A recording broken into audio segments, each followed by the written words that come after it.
শিক্ষার মর্যাদা কত আল্লাহ সুবহানাহু ওয়া তাআলা পবিত্র আল কোরআনের ভিতরে বলছেন। এক, কুল হাল ইয়াস্তাবিল্লাযীনা ইয়ালামুনা ওয়াল্লাযীনা লা ইয়ালামুন। আল্লাহ তাআলা বলছেন যারা জানে আর যারা জানে না এরা দুজন কি সমান? কখনোই সমান হতে পারে না। আল্লাহ অন্যত্রে বলছেন কুল হাল ইয়াস্তাবিল আমা ওয়াল বাসীর ওয়াজ যুলুমাত ওয়ান নূর। যারা জানে তারা চোখওয়ালা লোকের মতো, যারা জানে না তারা অন্ধ লোকের মতো। কে বলছেন এটা? কে বলছেন? আল্লাহ। তাহলে যে শিক্ষিত সে চোখওয়ালা লোক, আর যে অশিক্ষিত সে অন্ধ লোক। কে বলছেন এটা? আল্লাহ। এইখানে আর একটা কথা বলে দিতে হবে, না তো মানুষ বুঝতে পারবে না। যদি বলছেন মমতাজুল সাহেব আপনি উঠে থেকে শিক্ষা শিক্ষা শিক্ষা শিক্ষা করছেন, কোন শিক্ষায় শিক্ষিত হব সেটা আগে বলুন। সেটা আগে বলুন, কোন শিক্ষায় শিক্ষিত হব। আর আল্লাহ কোন শিক্ষার কারণে অন্ধ বলছে? আপনাকে এবার বলি, মুহাম্মদ সাল্লাল্লাহু আলাইহি ওয়াসাল্লাম তিনি বলেছেন তালাবুল ইলমি ফারিজাতুন আলা কুল্লি মুসলিমিন। প্রতিটা মুসলিম নরনারীর জন্য দ্বীনের জ্ঞান অর্জন করা কি ফরজ। এটা ফরজ করেছেন কে? মুহাম্মদ সাল্লাল্লাহু আলাইহি ওয়াসাল্লাম। তিনি ফরজ করেছেন দ্বীনের জ্ঞান অর্জন করতে হবে, দ্বীনের জ্ঞান। এখন আমাদেরকে এটাও জানতে হবে যে ফরজ কতটুকু। আমরা জানি মাদ্রাসায় পড়তে হবে, 12-13 বছর থাকতে হবে, মাথাতে পাগড়ি নিতে হবে, হাতে একটা লাঠি নিতে হবে, তবে মনে হয় ফরজ আদায় হবে। এটা আমরা সাধারণ জ্ঞানে বুঝেছি, তাই না? কিন্তু আমি আপনাদেরকে এতটুকু কথা বলবো, দ্বীনের জ্ঞান অর্জন করা ফরজ। ইসলামের যে বেসিক জ্ঞানগুলি আছে, যেমন সালাত কি করে আদায় করবেন, কি করে আপনি পিতামাতার সেবা করবেন, হারাম কোনটা, হালাল কোনটা, বৈধ কোনটা, অবৈধ কোনটা, এই এতটুকু জ্ঞান যদি আপনার মধ্যে চলে আসে তাহলে তালাবুল ইলমি ফারিজাতুন আলা কুল্লি মুসলিমিন, এইটা অর্জন হয়ে গেল। তারপরে আপনি ডাক্তার হন, মাস্টার হন, ইঞ্জিনিয়ার হন, প্রফেসর হন, ব্যারিস্টার হন, তাতে কোনো সমস্যা নেই। আপনাকে দুটো জ্ঞান থাকতে হবে, কোরআনের জ্ঞানও থাকতে হবে আর দুনিয়ার জ্ঞানও থাকতে হবে, তাছাড়া চলা যাবে না। আপনি যদি মনে করেন আমি শুধু হাদিস কোরআন পড়বো, শুধু দুনিয়ার কোনো শিক্ষা আমার দরকার নেই, তাই তো? দুনিয়ার শিক্ষার দরকার আছে কিনা এবার আপনাকে বলি। আমার কিডনিতে পাথর, কিডনিতে। আমি যোগ্য আলেম, বুখারী পড়াই কোনো একটা মাদ্রাসায়। আচ্ছা বলুন তো, আমি হাদিস কোরআন গবেষণা করে পাথর অপারেশন করার ক্ষমতা রাখবো? হ্যাঁ, কোন হাদিস এরকম আছে নাকি যে কি করে অপারেশন করতে হয়? আছে? নেই। তাহলে এই জ্ঞান আমি পাবো কোথায়? এই জ্ঞানটা আমি পাবো কোথায়? হ্যাঁ, জেনারেল লাইনে পাবো। হাদিস এবং কোরআনের জ্ঞান হচ্ছে গন্তব্যে পৌঁছানো, আর ওই গন্তব্যে পৌঁছাতে গেলে যে উপকরণগুলো লাগে, এই উপকরণের নাম হচ্ছে জেনারেল শিক্ষিত। আপনি এখান থেকে কলকাতায় যাবেন, পৌঁছে আপনি যাবেন, কিন্তু কোনো না কোনো একটা মাধ্যমে পৌঁছাতে হবে। ট্রেনে যাবেন, বাসে যাবেন, মোটর সাইকেলে যাবেন, আপনি সাইকেলে যাবেন, কোনো না কোনো একটা মাধ্যমে তো আপনাকে যেতে হবে। হবে কি হবে না? কোরআন আপনাকে জান্নাতের রাস্তা বলে দেয়, কোরআন আপনাকে জান্নাতের রাস্তা বলে দেয়, কিন্তু ওই রাস্তা পর্যন্ত, ওই আপনার লক্ষ্য পর্যন্ত পৌঁছানোর জন্য উপকরণ হিসাবে যেটা ব্যবহার করা হয়, এই উপকরণটার নামই হচ্ছে দুনিয়াবি শিক্ষা। আচ্ছা বলুন, মসজিদ তৈরি হচ্ছে সব গ্রামে প্রায় জায়গাতে।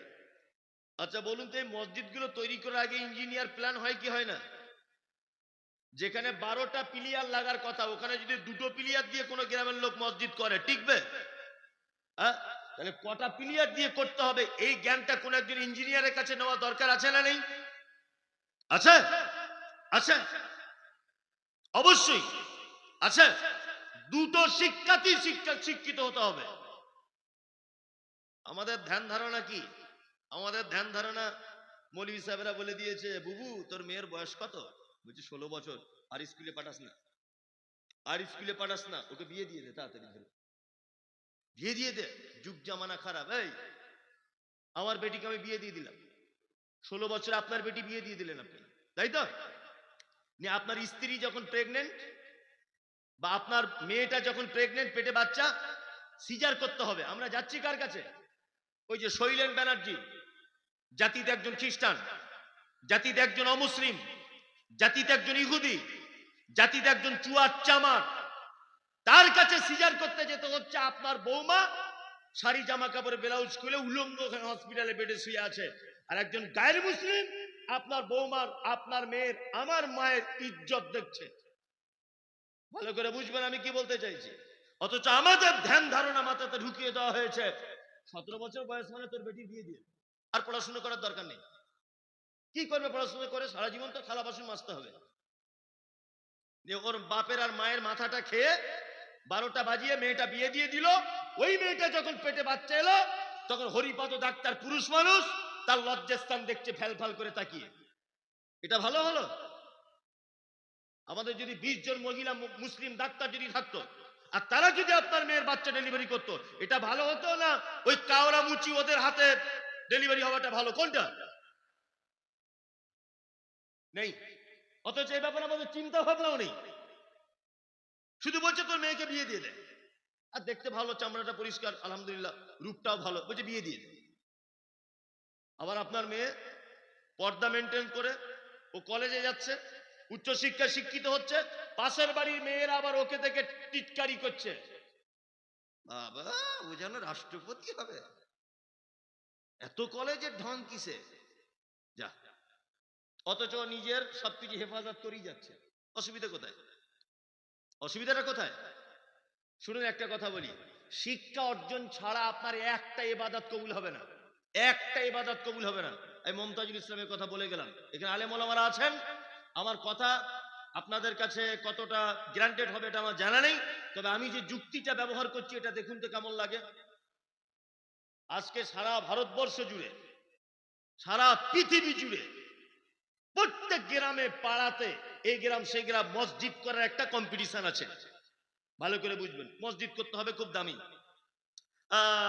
আলহামদুলিল্লাহ মসজিদ হচ্ছে, প্রত্যেক গ্রামই হচ্ছে, উন্নত মানের মসজিদ হচ্ছে। কিন্তু বড় দুঃখের ব্যাপার যে ওই মসজিদের আন্ডারে একটা মক্তব নেই ভালো। শিক্ষিত কুকুরকে ব্যবহার করতে পারবে, কোনো সমস্যা নেই। মুহাম্মদ সাল্লাল্লাহু আলাইহি ওয়াসাল্লাম মানুষ তো দূরের কথা, শিক্ষিত কুকুরকে পর্যন্ত সম্মানের চেয়ারে বসিয়েছেন, শিক্ষিত কুকুরকে পর্যন্ত সম্মানের চেয়ার দিয়েছেন। কি বলছি বুঝতে পারছেন তো? মানুষ শিক্ষিত অশিক্ষিত এটা তো অনেক দূরের কথা। আল্লাহ নবী বলছেন যে কুকুর ঘরের মুরগিটা বুঝে আর পরের মুরগি দেখলে কামড়াতে যায়, এই ট্রেনিংটা যে মালিক তার কুকুরকে দিয়েছে, ওই কুকুর বাড়িতে ধানের গোয়াল ঘর, গরুর গোয়াল ঘর, ধানের জমি, ওই আপনার আপেল আঙ্গুরের জমি, ওই আপনার আম বেগুনের জমি, আপনি আপনার কাজের জন্য কুকুর ব্যবহার করতে পারেন, কোনো সমস্যা নেই। কি বুঝলেন? মানে শিক্ষিত কুকুরকে পর্যন্ত মুহাম্মদ সাল্লাল্লাহু আলাইহি ওয়াসাল্লাম পারমিশন দিচ্ছেন। ইসলামের শিক্ষার গুরুত্ব কতটা বুঝতে পারছেন তো? হ্যাঁ, আমরা আমরা দিই শিক্ষিত মানুষদের মর্যাদা দিই। আজকে অশিক্ষিত মানুষদের ভিড়ে শিক্ষিত মানুষদের খুঁজে পাওয়া যায় না। আজকে কি অশিক্ষিত মানুষদের ভিড়ে শিক্ষিত মানুষদের আর খুঁজে পাওয়া যায় না। আল্লাহু আকবার। আপনাদেরকে একটা কথা বলে যাচ্ছি, শুনে রেখে দেন। বর্তমান সমাজের অবস্থা কি? শিক্ষিত মানুষকে মূল্যায়ন না করার কারণে আমাদের কত ক্ষতি হচ্ছে, এই জায়গাগুলো আপনাদেরকে ধরিয়ে দিচ্ছি। দেখুন, আমি মমতাজুল ইসলাম পচা মূর্খ, ধরে নেন পচা মূর্খ, আর আমার ডান দিকে বসে আছেন ইনি উচ্চ শিক্ষিত, বিশাল শিক্ষিত, ধরে নেন। আমরা দুজনা ভোটে দাঁড়িয়েছি, উনি দাঁড়িয়েছেন নির্দল থেকে, ধরে নেন, আর আমি দাঁড়িয়েছি রানিং পার্টি থেকে, যে পার্টি চলছে বর্তমানে। আমি কিন্তু পচা মূর্খ, ভালো করে বুঝবেন। উনি কিন্তু শিক্ষিত লোক। আজকে ভোট হলো, কালকে গণনা হবে, আচ্ছা বলুন তো, ভোট গণনার দিনে জেতার চান্স বেশি কার? সত্যি কথা বলুন, সত্যিটা বলুন। আমার জেতার চান্স বেশি না? ও তো এই পচা মূর্খ। জিতবে কে? আমি মমতাজুল, আমি জিতবো। উনি জিততে পারবে না। আল কোরআনের সৈনিক আমি, নেই তো পরাজয়। এক আল্লাহর গোলাম আমি, এই তো পরিচয়। এই দুনিয়ার সবে নকল, এই দুনিয়ার সবে নকল, আসল কিছু নাই। এক আল্লাহর গোলাম আমি, এই তো পরিচয়। আপনি একটা গিলাস কার কাছ থেকে পানিটা নিয়ে এসো তো। আল কোরআনের সৈনিক আমি, নেই তো পরাজয়। এক আল্লাহর গোলাম আমি, এই তো পরিচয়। এই দুনিয়ার সবই নকল, আসল কিছু নাই। এক আল্লাহর গোলাম আমি, এই তো পরিচয়। কোরআন হাদিস শাসনতন্ত্র, রাসূল আমার নেতা, উৎসব আমার চিরু আমলান, ইতিহাস বীর গাথা। আল্লাহ ছাড়াই দিলে আমার ভয় তো কারণ নাই। এক আল্লাহর গোলাম আমি, এই তো পরিচয়। জীবনের চেয়ে ইমানের দাম। মুসলমানের উপরে কতগুলো বিপদ যে আছে আল্লাহর পক্ষ থেকে, আল্লাহর পক্ষ থেকে এসছে, ওটা ওকে সংশোধন করার জন্য। মুসলমান, আমি আমলের দিকে যাচ্ছি না, ইমানের দিকে যাচ্ছি না। এরা কর্মক্ষেত্রেও একটা ভুলে ভরা। যে আগেকার বাপদাদারা নামগুলো ঠিক রেখেছে কি? এই এসআই এর মাধ্যমে আপনার নামের সংশোধন হচ্ছে। বলেন আপনার বেটির নাম মানোয়ারা খাতুন, স্কুল লাইফে और মানোয়ারা খাতুন, সব এতে অ্যাডমিট মানোয়ারা খাতুন। আর যেমনই বিয়ে দিয়ে দিলেন বলে মানোয়ারা বিবি। বলেন খাতুন দিয়ে বিবি কেন হয়? আবার ভাগ্যক্রমে যদি আপনার জামাই মারা যায় তখন মানোয়ারা বেওয়া। ইসলামে বেওয়া কোথায় আছে বলেন?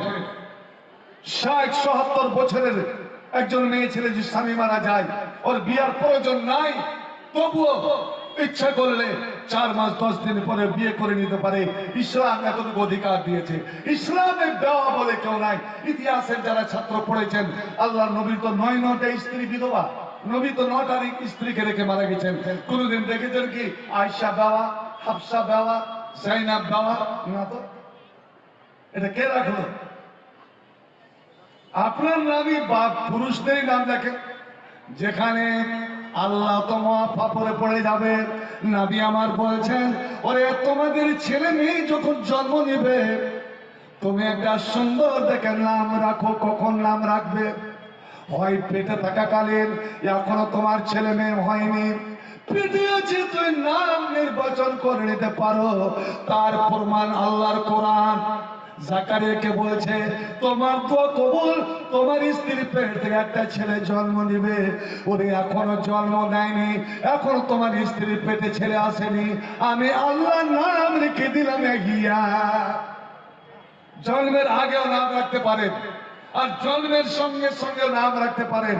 হাজরাতে মারিয়ামের মা বলছে, আল্লাহ আমি বেটা চেয়েছিলাম, হলো বেটি। আমি চেয়েছিলাম তোমার কাছে বেটা, কিন্তু দিলে তুমি বেটি। আল্লাহ বলছে, ওরে হান্না, তোর এই বেটি সাধারণ বেটি নয়।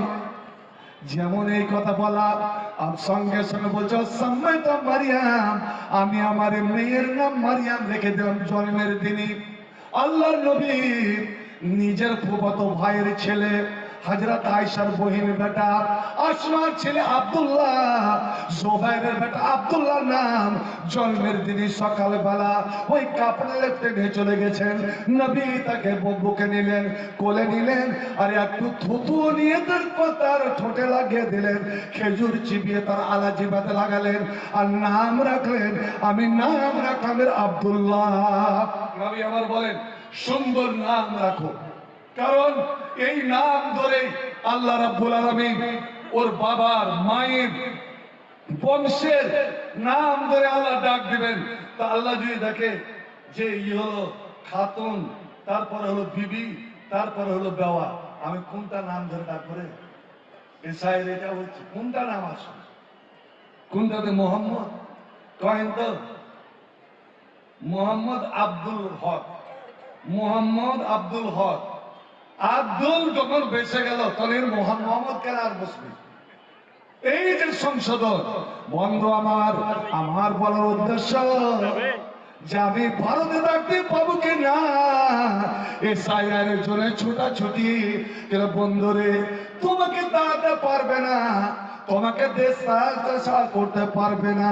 এটা আমার সংবিধান দিয়েছে আমাকে অধিকার, আর আল্লাহ দিয়েছে অধিকার। আল্লাহ মুসলমানকে বলছে ওরে শোনো, তোমরা আমাকে আঁকড়ে ধরে নাও, আমার দিনকে তোমরা আঁকড়ে ধরে নাও, তোমরা মুমিন হয়ে যাও। ইন্নাল আরশা লিল্লাহ, এই জমিনের মালিক আমি আল্লাহ, এই জমিন হচ্ছে আমার, এই জমিন কারে বাবার নয়, কারে বাবা তো সম্পত্তি নয় যে যখন ইচ্ছা আমি অন্যদেরকে তাড়িয়ে দেব। না, এই জমিন হচ্ছে আমার, আমি জমিনের মালিক, আর এই মালিকানা আমি এই জমিনের পরিচালনার ভার আমি ওদেরকে দেব যারা আমার মুত্তাকি পরেজগার বান্দা। আগে তোরা মুত্তাকি হয়ে যা, আগে তোরা পরেজগার হয়ে যা, আগে তোরা মুমিন হয়ে যা।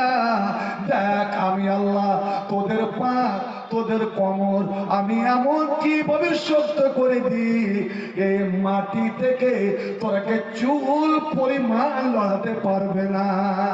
ভাই আমার তার চাক্ষুষ প্রমাণ বুখারী শরীফের হাদিস। 10 জন সাহাবীকে নবী ইসলামের দাওয়াত দিতে পাঠালেন। সব দুশমনেরা ঘিরে নিল, একে একে 7 জনকে ওই পাহাড়ের চূড়াতেই তারাকে শহীদ করে দিল।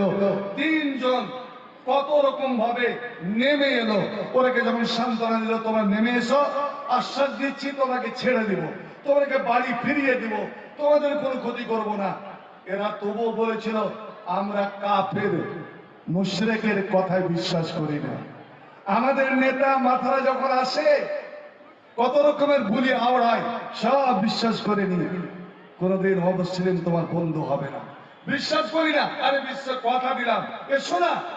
আর যেমনই 3 জন নেমে এসেছে, 3 জনের ভাত পিছা মোড়া করে চামড়া দিয়ে টেনে দিল। ওর মধ্যে একজন সাহাবী ছিলেন, তার নাম হলো তারিক বিন আব্দুল্লাহ। নওজোয়ান তারিক বিন আব্দুল্লাহ, এ গদ্দারের দলেরা, এ ধবির জাফরের দলেরা, তোরা না আল্লাহর নামে কসম খেয়েছিলি যে তোমাদের কোনো ক্ষতি করবো না। হাজা আউয়ালুল গাদরে, এটাই তোর প্রথম গাদ্দারি, প্রথম গাদ্দারি যে 15 লাখ টাকা করে তোর প্রত্যেকের অ্যাকাউন্টে দেব। হায় রে মুসলমান, এই মুসলমানেরা ব্যাংক অ্যাকাউন্ট যে কত খুলেছিল, বিনা টাকাতে অ্যাকাউন্টে 15 লাখ তো ঢুকছে, সবাই ধরি বন্ধু। এবার ও বলছে হাজা আউয়ালুল গাদরে, এটা প্রথম গাদ্দারি। আমাদের সঙ্গে যে তোমরা কি ব্যবহার করবে তা আমার বোঝা হয়ে গেছে, আমি যাব না। আম্মা আনা ফালা উসাইবুকুম, আমি তোমাদের সঙ্গে যাব না। ওরা ছিল 100 জন, আর এরা 3 জন, সবাই পিছা মোড়া করে বাঁধা। আমি ওদেরই সঙ্গে যাব যে আমার 7 ভাই, 7 জন শহীদ হওয়া মাত্রই ওদের রূহটা তোতা পাখির রূপ নিয়ে জান্নাতে যে উড়ে চলে গেছে ফুরুত করে, আমি ওদের সঙ্গে হয়ে আমি জান্নাতে যেতে চাই। এই আমি বসে গেলাম। এবার আমাকে নিয়ে যাওয়ার হয়, তোরা নিয়ে যা কেমন করে। বসে গেল, কোমরে কোমরে জিঞ্জির বাঁধা হলো, হাতে পট্টি, কোমরে জিঞ্জির। 100 জন কাফের টানা হিচড়া শুরু করে দিল। বন্ধু আমার, আল্লাহর সৈনিক, আল্লাহর সৈনিক, আল্লাহর ভালোবাসা, আল্লাহর নাম নিয়ে আমি যাব না।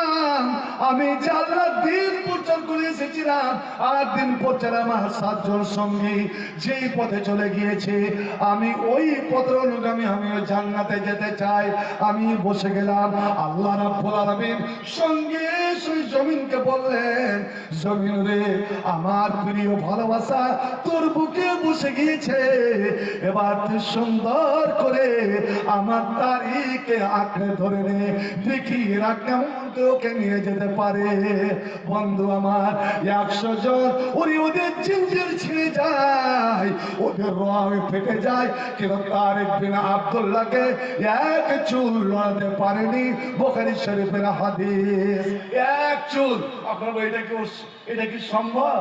100 জন ধরে টানছে, এক চুল হিলাতে পারেনি। করেন তো, সেই লোকটা আল্লাহর কাছে কেঁদে কেটে কত অনয় বিনয় করে ছেলে চেয়ে নিল।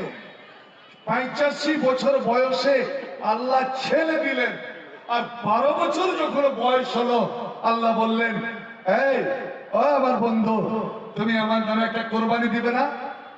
ত্যাগ করবে না?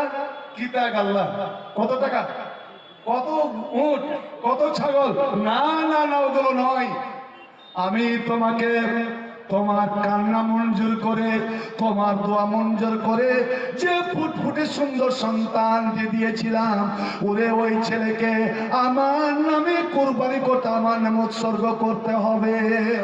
আল্লাহু আকবার।